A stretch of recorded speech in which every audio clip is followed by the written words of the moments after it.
سلام مخمي تخونو كبرات خطاتلتي ازي برايم تقرينيا ايو نحزبلنا يوم قدسي معبالتات كم سعب اواردنا لكم لنا كسامو داتا مدلواتنا صنيحكم كتكاتلو چانلنا سبسكرايب لايك شير كتقبرون نعدم لومي مقاله اكسوم اديس ابابا حدش تسفا زلو معباله تسميعوم زرزرو حزنا لنا جنرال صادقان ገብረትንሳኤ ናብ ትግራይ ንምእታው ቆጾሮ ሒዞም جنرال صادقان ገብረትንሳኤ ናብ ትግራይ ክምለሱ ምዃኑ ብዕሊ ገሊጹሎም በተመሳሳሊ ፓርቲ ስምረት እውን ሓድሽ ኣዋጅ መሓላሊፉሎ ናይዚ ምዕባለ እውን ኣብ ዝርዝር ቀሪቡሎም እዚ ከምዚ ኢልናሃለወ ላዕለዋይ ኣዛዝ ትዴፍ ጸላእቲ ከይቀበርና ንፈትሑ ዕጥቂ የለን ክብል ኣውጆም ዝርዝሮም ሒዝና ኣለና ፋኖ ምዕራብ ትግራይ ኣሕሊፍና ይንህብን ይብል ህዝቢ ምዕራብ ትግራይ ጨፍጨፉን ዘመዛበሉን ሓይልታት ኣምሓራ ብሓይሊ ዘምጻናዮ መሬት ናትናዩ ብምባል ምዕራብ ትግራይ ናይ ኣምሓራ ግዛት ከም ዝኾነ ገሊጾም ሕልሚ ጽምዶ ፋኖን ሕወሓትን ፈሺሉ እዩ እናተባሃለ እዩ ብዝርዝር ክቐርብ እዩ ዓለም ለኻዊ ጉባኤ ሎጂስቲክ ምክልኻል ኣብ ኣዲስ ኣበባ ተሳሊጡ ኣሜሪካ ኣብ ዞባዊ ጸጥታን ሉዓላውነት ሃገራትን ዘለዋ ፖሊሲ ብዕሊ ኣነጺራላ مقاله زخبب حيلي أديس أبا زغنع خبيد وغسا أقربهم بوليس ون أو تتنقع قوون تعزيز اللهم نايزو من خلوت معبالتاتن حزي بزرزر كقرب الخميم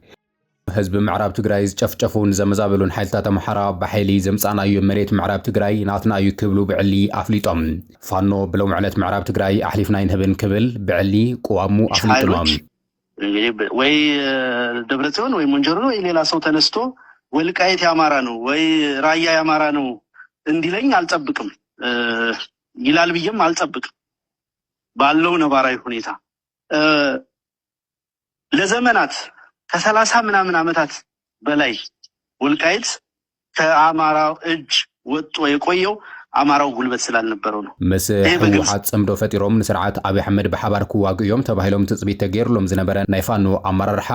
ብዛዕባ ግዛታው ሓድነት ትግራይ ቋሞም ኣፍሊጦም ኣሎም ሓደ ካብቶም ቁልፊ ኣመራርሓ ፋኖ ዝኾነ ኣስረስ ማረ ምስ ሕወሓት ዝኣተናዩ ሰነዳዊ ዝኾነ ስምዕነት የለን ብምባል ነቲ ቦራር ሒዞሞ ዘለዉ ምዕራብ ትግራይ ኣሕሊፍና ኣይንህብን ክብል ኣፍሊጡ እዩ ኣስረስ ማረ ኣብ ዝሃቦ መግለጺ ቀደም ክብል ወይዘሮ ፈትለወርቅ ገብረ እግዚአብሔር መንጆሪኖ ፋኖ ምስ ሕወሓት ሓበራዊ ግንባር ፈጢሩ ኣብ ዙርያ ኣዲስ ኣበባ ኩናት ከካይዱ ምዃኑ ክትብል ዝሃበቶ መግለጺ ነጺጉ እዩ ኣስረስ ማረ ምዕራብ ትግራይ ብሓይሊ ወይሮም ከም ዝሓዘዎ ድሕሪ ምግላጽ ብጉልበት ዘምጻናዮ መሬት ናትና እዩ ሕዚ እውን ናትና ኮይኑ ክቅጽል እዩ ክብል እዩ ተዛሪቡ ዘሎ አሁን በስታተስ ኮ ደረጃ በህግ በአዋጅ ሌጂቲሜት ሆኖ ወይም ህጋዊ ሆኖ የአማራ ግዛት መደረጉ ባይረጋገጥ አትሊስት በስታተስ ኮ ደረጃ አሁን በአማራዎች መቆየት የቻለው አማራው ጉልበት ስለፈጠረ ነው ብዬ ነው ማምነው እንቅስቃሴ ስላደረገ ነው እንደ አማራ ስለተንቀሳቀሰ ነው ብዬ ነው ማስበው አንድ ማረጋግጥልህ ነገር ቢኖር ወልቃይትንና የራያን ጉዳይ ጨምሮ የትኛውም የአማራ ርስቶችና አጽመ ርስቶች ጉዳይ ላይ የሚደራደር አመራር ሊኖር አይችልም የለም ያፋብን አቋምም አይደለም ነገር ግን አሁንም ወልቃይትን ሊሰጡ ነው ራያን ሊሰጡ ነው በሚል ፖለቲካ ህዝባችንን በየጥጉ በየመንደሩ እየጨፈጨፈ ያለን አገዛዝ ለመቀበል የሚደረገውን መንደርደር ግን እንታገለዋለን ሕወሓት ድማ በተሓደ ወገን ጸላይና ስርዓት ብልጽግና እዩ ብምባል ምስቶም ሓይልታት ጽምዶ ሰነዳዊ ዝኾነ ስምዕነት ከም ዝገበረ ክገልጽ ይጸኒሖም ኣብ ዝሓለፉ ኣዋርሕ ስርዓት አብይ አሕመድ ንኽልቲኦም ወገናት ፋኖን ሕወሓትን ንምድኻም ምስሓብ መሬት ከም ቀንዲ መሳርሒ ክጥቀመሉ ጸኒሑ ሰራዊቱ በሐድሽ መዋቅራዊ አወዳድባ ከመዓራሪ ጸንሐ ሕወሓት ናይ ሰራዊት መለለይ ሎጎ ዕላው ገይሩ እቲ ኣብ ትግራይ ዘሎ ሰራዊት ድሕሪ ውዕሊ ፕሪቶሪያ እቲ ኣብ ትግራይ ዘሎ ሰራዊት ሓድሽ ሃገራዊ አወዳድባ ክህልዎ ብተዋረድ ክስራሕ ምጽንሑ ዝፍለጥ ኮይኑ ኣብ ቀረባ እዋናት ድማ ዋና ኣዛዚ ምክትል ዋና ኣዛዝን ዕላው ምግባሩ ይፍለጥ እዮም ብመሰረት እቲ ሓድሽ ናይ ስምን ሎጎን ለውጢ ኣብ ትግራይ ዘሎ ዕጡቕ ሰራዊት ትግራይ ወይ እውን ትግራይ ኣርሚ ዝብል መፀውዒ ከም ዝተዋሃቦ ንምፍላጥ ተኻይሎም ናት ጸንተት ክምክት ዝወፈረ ናይ ትግራይ ናይ መኸታ ሓይሊ ዝኾነ ሓይልታት ምክልኻል ትግራይ TDF ድሕርቲ ጀነራላት ትግራይ ንሕወሓት ከም ዘገልግሉ ዝሃቦ ውሳነ ኣብ ክልተ ተመቒሉ ከም ዘሎ ይፍለጥ እዩ እዚ ከምዚ ኢሉ እናሃለወ ሓደ ላዕለዋይ ኣዛዚ ንፈትሑ ዕጥቂ የለን ክብል ገሊጾም ምስ ብልጽግና ዘሎ ውጥረታት እናበርትዐ ኣብ ዝኸደሉ ዘሎ እዋን ኣዛዚ ኣርሚ 22 ሰራዊት ትግራይ ኣብ ግንባራት ምስ ሙሉእ ምድላዋቱ ከም ዘሎ ገሊጹ ጸላእትና ከይቀበርና ንፈትሑ ዕጥቂ የለን ክብል እዩ ኣዛዚ በዚ ኮንፈረንስ ሰራዊትና ኣብ ምሩጽ ዕላማ ተረባሪብና بحال سونا تداخل سراويتنا بعدكنا تداخل سراويتنا تفسنوا لبنا مدافعنا عد كتارنا ركبنا ደም ከፊልና ዘምፃና መቅታት ፈትሕና ካብ ሕዚ እንዳሓር ህዝቢ ትግራይ ክቆርፅ ሓይሊ ክጥርነ ፈባሪቦም ብሽም ሰላም ዕጥቅና ከፍትሑ ናይ ውሽጥናን ቶም ንፈልጦም ፀላእትናን ዝረባረቡላ ዝነበሩ ነገር ናይ ምስባር ቀዳማይ ዕላማ እቲ ካልኣይ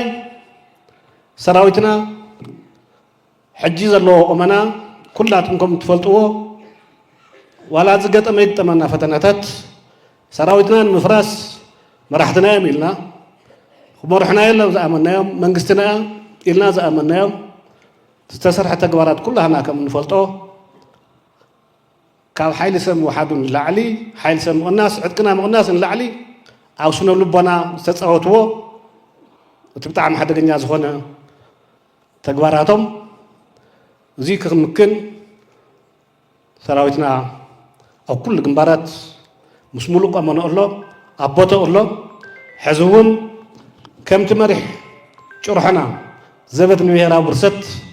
ፀላእትና ሓመደደወ ከእተና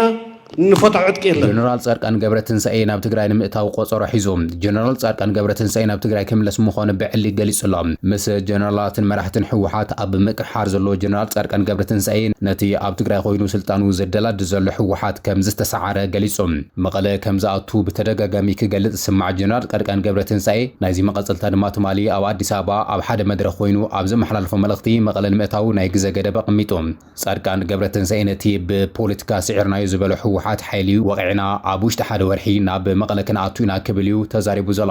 ኣብ ወርሒና ኣቱ ዲና ኣነ ዓብዪ ተስፋ ኣለኒ ምክንያቱ ፖለቲካሊ ተሳዒሩ እዩ ኣንቶ ደጋፊ ይገልጾ ነይሩ እቲ ናብ ትግራይ ዘሎ ሓይልማ ተሳዒሩ እዩ ሓይልና ምጥርናፍን ምውቃዕኒ ተሪፉና እምበር ክንኣቱ ንኽእል ኢና ኢለ እየ ዝኣምን ሓደ ፖለቲካሊ ስዒርናዮም ኢና ተወዲብና ምድፋእ እዩ ተሪፉና ዘሎ እዚኣ ብሓዝ ብጣዕሚ ክተድል እያ ምክንያቱ ደው ዝብልሉ ፖለቲካ ናይ ፖለቲካ ኣጀንዳ የለን እዚ እዙይ እናተባሃለው ቅድሚ ገለ ኣዋርሕ ምስ ሓደ ሚድያ ኣብ ዘካየዱ ቃለ መሕተት እውን ብተመሳሳሊ መቐለ ንምቁፅፃር ናይ ቁሩብ መዓልትታት ዕድመ ከም ዝተረኽቦ ገሊጹ ነይሮም እዚ ከም ዝብሉ እናሃለወ ሕወሓት ኣብ ልዕሊ ህዝቢ ትግራይ ዘብፅሖ ዘሎ ግፍዒ ብሓድነት ክንቃለሶ ይግባእ ክብል ፓርቲ ስምረት ገሊጾም ሕወሓት ንውልቀ ድሌቱን ፖለቲካዊ ረብሑን ክብል ኣብ ልዕሊ ህዝቢ ትግራይ ዘብፅሖ ዘሎ ከቢድ ግፍዕን በደልን ብፅኑዕ ምቅላስ ከም ዘደሊ እዩ ምክትል ስምረት ዝኾነ ኣይተ ሃፍቱ ኪሮስ ገሊጹ ዘሎ ሃፍቱ ኪሮስ ምስ ጋዜጣ ወጋሕታ ኣብ ዘካየዱ ቃለ መሕተት ከም ዝገለጾ ትግራይ ናይ ኩልና እያ ሕግን ስርዓትን ተኸቢሩ ናብ ቅድሚት ክንግስግስ እንተኮይና ድማ ህዝቢ ትግራይ ኣብ ልዕሊኡ ካብ ዝፍጸሞ ዘሎ ፖለቲካዊ ሽርሕታትን ግፍዕታትን ሓራክ ወፅእ ዝጀመሮ ቃልሲ ከጠናኸር ይግባእ ክብል እዩ ገሊጾም ሕወሓት ካብ ናይ ህዝቢ ትግራይ ታሪካዊ ባህልን ክብርን ብምውፃእ ናብ ሕሱር ፖለቲካዊ ቁማር ብምእታው ኣብ ልዕሊኡ ዘይቋርፅ ማሕበራውን ቁጠባውን መከራ ግፍዕን የብፅሕ ከም ዘሎ ዝገለጸ ኮይኑ ንህዝቢ ትግራይ ከም ናይ ሓደ ፖለቲካ ድሌት መፈጸሚ መሳርሒ ክጥቀመሉ ከም ዘይግባእን መንእሰይ ትግራይ ድማ ታሪክ ዝሰርሑ ብሓይልን ብፀቕጥን ተገዲዶም ዘይኮነስ ብዕላምኦም ብዝኣምንሉ ከም ዝኾነ እዩ ነቲ ግፋ ተቆይሙ ዘሎ ህዝቢ ትግራይ በዓል ዋና ስምዕነት ፕሪቶርያ ኣነ እየ ክብል ኣለዎ ዝበለ ሃፍቱ ኪሮስ ውዕሊ ፕሪቶርያ ናይ ሓባር ናይ መንግስቲ ኢትዮጵያን ህዝቢ ትግራይን ምዃኑ ድማ ገሊጹ እዩ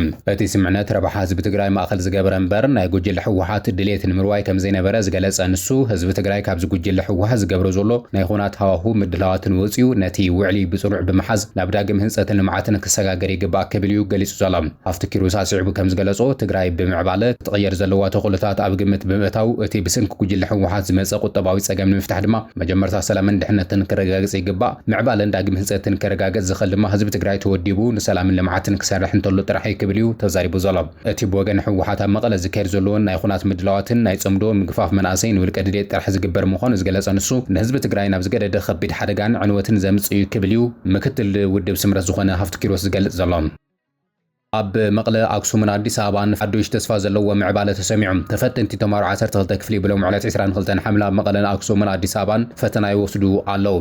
ምጅማር ፈተና ተማሃሮ 12 ክፍሊ ኣመልኪቱ ካብ መቐለ መልእኽቲ ዘመሓላለፈ ቢሮ ትምህርቲ ትግራይ ድማ እቶም 15,000 ተማሃሮ ትግራይ 12 ክፍሊ ኣብ ልዑል ፀቕጥን ስነ ልቦናዊ ሃሰያ ኮይኖም ሃገራዊ መልቀቂ ፈተና ይወስዱ ኣለዉ ክብል ገሊጾም ሓላፊ ቢሮ ትምህርቲ ትግራይ ዶክተር ኪሮስ ጉዕሽ ኣብ ዩኒቨርሲቲ መቐለ ኮይኑ ዝሃቦ መጠንቀቕታ ዝኾነ ዓይነት ፀገም ተተፈጢሩ ውሳነ ካቢኔኡ ከም ዝተግበር ተሓንዮም ዶክተር ኪሮስ ሎሚ ዝፍተኑ ዘለዉ 15,000 መናእሰይ ተማሃሮ ዶክተር ኪሮስ ጉዕሽ ሎሚ ዝፍተኑ ዘለዉ 15,000 ተማሃሮ ካብ ሓምለ 1 ክሳብ 8 ካብ ሓምለ 1 ክሳብ 8 ሓምለ 2018 ዓመተ ምህረት ክፍቶም ዝግባኦም ዝነበሩ ዋላ እኳ እንተኾኑ ብሰንኪ ዘይበቁዕ ምኽንያት ተለዋዋጢ ቋም መንግስቲ ፌደራል ክናዋሕን ዘይተደለየ ጸቕጥን ስነልቦናዊ ሃስያ ኣብ ልዕሊ ተምሃሮ ክበጽሕ ኣብ ልዕሊ ተጋሩ ተምሃሮ ዘይርስዕ በደል ተፈጺሙ እዩ ክብል እዩ ተዛሪቡ ዘሎ ካብዚ ብተወሳኺ ኣብ ልዕሊ ዞም ተፈተንቲ ዝኾነ ይኹን በደል እንተበጺሑ ዘየድሊ ምኽንያታት ተፈጢሩ መሰል ተምሃሮ ምሕላውን ምግባር ውሳነ ካቢኔ መንግስቲ ትግራይ ከም ዝትግበር ድማ እቲ ሓላፊ ገሊጹ ዘሎ ተምሃሮ ተረጋጊዖም ክፍተኑ ማዕዳ ዝሃበ ንሱ ጽቡቕ ውጽኢት ከምፁ ሰናይ ትምኒቱ ድሕሪ ምግላጽ ድማ ነዚ ፈተና ይኹን ብበይነ መረብ ዝተኻየደ ፈተና ልዑል አበርክቶ ንዝገበሩ ኢትዮ ቴሌኮም ሓይሊ መብራህቲ ሓይልታት ጸጥታ ፌደራልን ክልልን ኣመራርሓ ዩኒቨርሲቲን ፈተንትን ኣመስጊኑ እዮም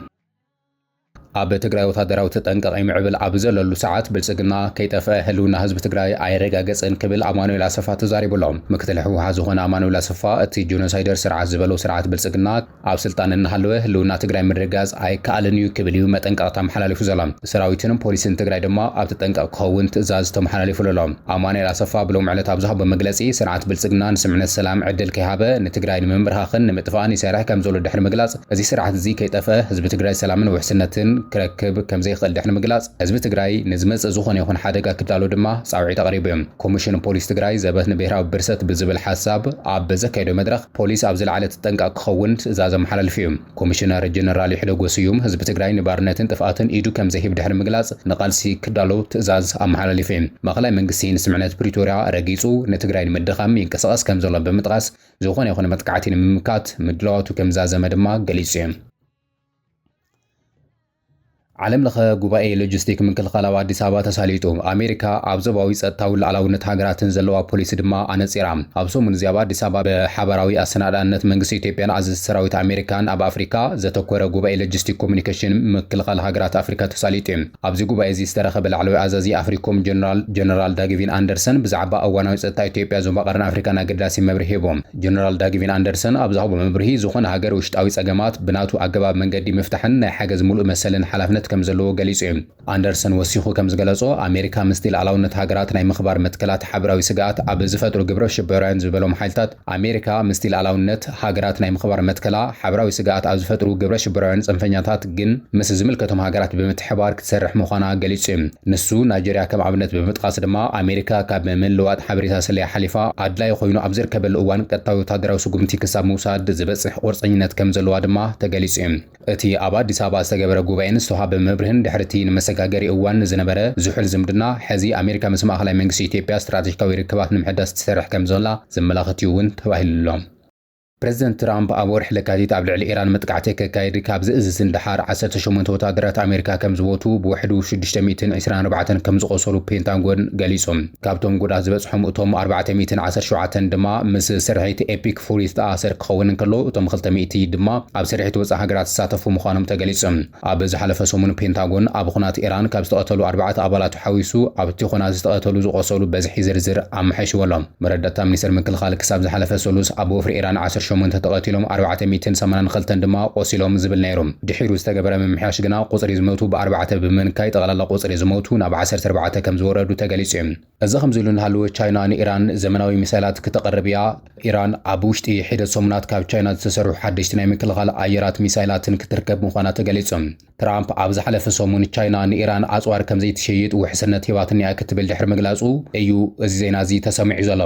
ቻይና ነቲ ናይ ትራምፕ ዘረባ ዓሽሽ ብምባል ኢራን ካብ ቻይና ካብ 300 ክሳብ 400 ዝበጽሑ ብመንኩብ ዝተኮሱ ናይ ምክልኻል ኣየር ሚሳይላት ክትርከብ ምዃና ተገሊጹ እዩ እዚ ስምዕነት እዚ ካብ 60 ክሳብ 70 ሚልዮን ዶላር ዝግመት ከም ዝኾነ ዝግለጽ ኮይኑ እቶም ሚሳይላት QW-12 FN-16 ዝተባሃሉ ዘመናዊ ሞዴላት ምዃኖም ተገሊጹ እዩ እዞም ሚሳይላት እዚኣቶም ትሒተን ንዝበራ ናይ ኩናት ነፈርትን ሄሊኮፕተራት ድሮናት ንምውቃዕ ዝተሰርሑ ምዃኖም ተገሊጹ እዩ ትራምፕ ኣብ ዝተፈላለዩ እዋናት ብፍላይ ድማ ኣብ ስልጣን ኣብ ዝነበረሉ ግዜን ድሕሪኡን ኣብ ልዕሊ ቻይና ጸቕጢ ብምግባር ንኢራን ካብ ኣጽዋር ንምክልኻል ከም ዝሰርሐ ይገልጹ ነይሮም ትራምፕ ቻይና ንኢራን ኣጽዋር ከም ዘይትሸይጥ ቃል ኣትያተለያ ክብል ደጋጊሙ እዩ ኣረጋጊጹ ነይሮም ይኹን እምበር ኣብ መንጎ ቻይናን ትራምፕን ዘሎ ምሕዝነት ናብ ዘይተኣማምን ብርኪ ተሰጋጊሩ ከም ዘሎ እዩ ዝተገለጸ ክቡራትን ክቡራንን ሎም ዕለት ናባኹም ዘዋድ ናይ ምዕባለታት ነዚኦም መስሉ ነይሮም ሓቢርኩምና ስለ ጸናሕኹም ኣዜና ነመስግን ቻናልና ሰብስክራይብ ስለ ዝገበርኹም እውን ኣዜና ነመስግን